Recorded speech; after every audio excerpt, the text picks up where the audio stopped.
Mládenci, čaute, tak ozývam sa vám len preto, aby ste vedeli, že dneska pouličné reči vyjdú o hodinu skôr kvôli hokeju.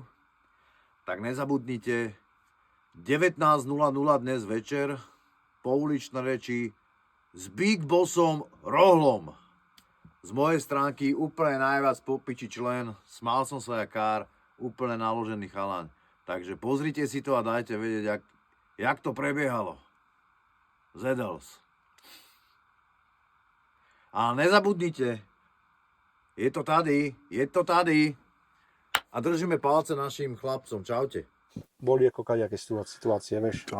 Ale hovorím, ako vždycky veľká z to sa že išiel si späť nejakú robotu, ne? Narobil si niekde galibu a v podstate zadarmo. Vieš, že jednoducho... A čo hovoríš na rola? Ja som s ním v pohode, akože, no, ja som s ním v pohode, zážitky na nabite. No.